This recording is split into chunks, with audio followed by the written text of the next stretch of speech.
November 2009. A car crashes into a fire hydrant at 2:25 a.m. The driver is unconscious. His wife is smashing the back window with a golf club. Within hours, the most perfect image in sports will shatter into a million pieces. The man in that car was Tiger Woods, the greatest golfer who ever lived. A billion-dollar brand, a symbol of perfection, discipline, and control. In one night, the world would discover he'd been living a double life. And the fall that followed? It would be more spectacular than anyone could imagine. This is the story of how the perfect man became human, and what it cost him. The programmed prodigy, Cypress, California, 1975. Eldrick Taunt Woods was born to a very specific destiny. His father, Earl Woods, was a Green Beret, military discipline, psychological warfare tactics, complete control. Before Tiger was born, Earl decided his son would be the greatest golfer in history. Tiger was holding a golf club at 6 months old. By 2, he was on television showing off his swing. While other kids played freely, Tiger practiced hour after hour, day after day. His father would stand behind him and make noises during his swing, drop clubs, yell, all to build mental toughness. It worked too well. By 3, Tiger shot a 48 over 9 holes. By 8, he was beating grown men. By 15, he was the youngest ever US junior amateur champion. But here's what nobody asked. What happens to a child who never gets to be a child? Who's told every single day that he's destined for greatness, that he can't fail, that he must be perfect? Tiger wasn't just good at golf, he was golf. His entire identity, his entire worth as a human being. That's not training, that's programming. 2. The dominance. 1997. Tiger turned professional and immediately changed golf forever. He won the Masters by 12 strokes, the biggest margin of victory in tournament history. He wasn't just beating opponents, he was humiliating them. For the next decade, Tiger dominated like no one had dominated anything. 15 major championships by 2008, on pace to break Jack Nicklaus's record of 18. But Tiger didn't just win golf tournaments, he became something bigger, a brand. Nike, Gatorade, American Express, Gillette. Over $100 million per year in endorsements. He married a Swedish model, Elin Nordegren. Beautiful, perfect, picture-perfect family. The image was flawless. The disciplined athlete, the devoted family man, the role model. Corporate America loved him. He was safe, controlled, predictable. But underneath that perfect exterior, something was breaking, because nobody is actually perfect. And the pressure to maintain that image? It was suffocating.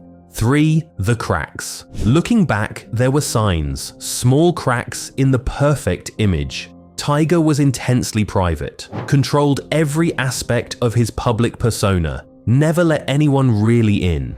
His relationship with his father was complicated. Earl died in 2006. Tiger was devastated. The one person who programmed him, pushed him, defined him, gone.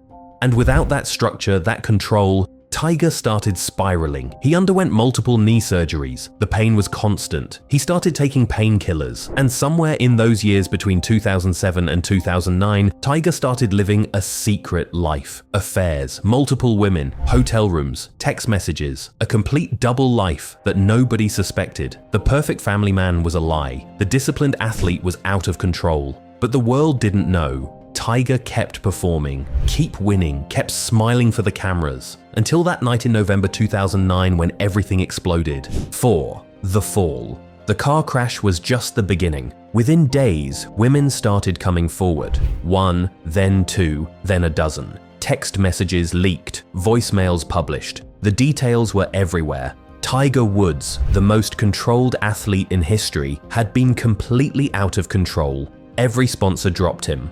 Accenture, a T&T Gatorade, Gillette, Tag Heuer, gone. He lost an estimated $22 million in endorsement deals immediately.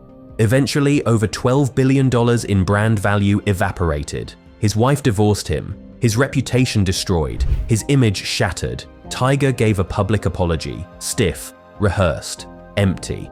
It felt like he was reading a script someone wrote for him, because that's all he knew how to do, perform. He checked into therapy for sex addiction, took time off from golf. When he came back in 2010, he wasn't the same. His swing was off, his focus was gone. The magic had disappeared. He went 5 years without winning a major championship.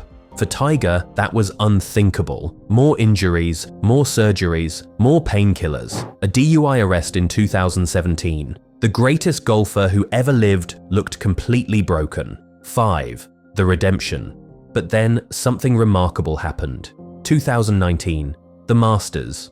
Tiger Woods, at 43 years old, after all the scandals, all the injuries, all the years in the wilderness, he won. The roar from the crowd was deafening. People were crying, not just golf fans, everyone. Because Tiger's 2019 Masters win wasn't just about golf, it was about redemption. It was proof that you can fall completely apart and still put the pieces back together. That perfection isn't necessary. That being human, flawed, broken, that's okay. The Tiger who won in 2019 wasn't the perfect machine from 1997. He was something better, real. So what do we learn from Tiger Woods? Here's the truth that nobody wants to hear. Perfection is a prison. Tiger was programmed from birth to be perfect, to never fail, to always be in control, and that programming destroyed him because humans aren't meant to be perfect. We're meant to be human, messy, flawed, complicated. Tiger's fall wasn't a failure. It was his humanity finally breaking through the programming.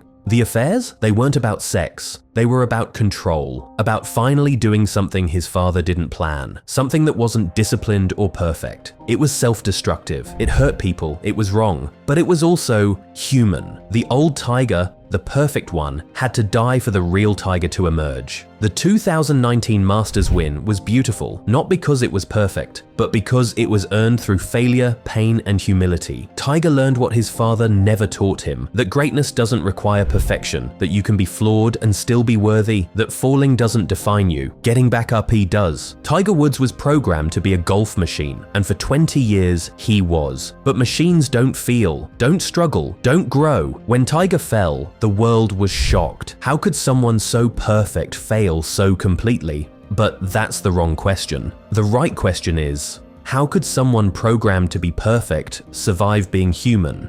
And the answer is, he almost didn't. The fall destroyed the machine, but it saved the man. Today, Tiger Woods isn't perfect. He's injured, he's struggled, he's made mistakes, but he's real. And that's worth more than any perfect image. Because in the end, we don't need heroes who never fall. We need heroes who fall, break, and still find the strength to get back up. That's the real Tiger Woods story, not the dominance, the comeback.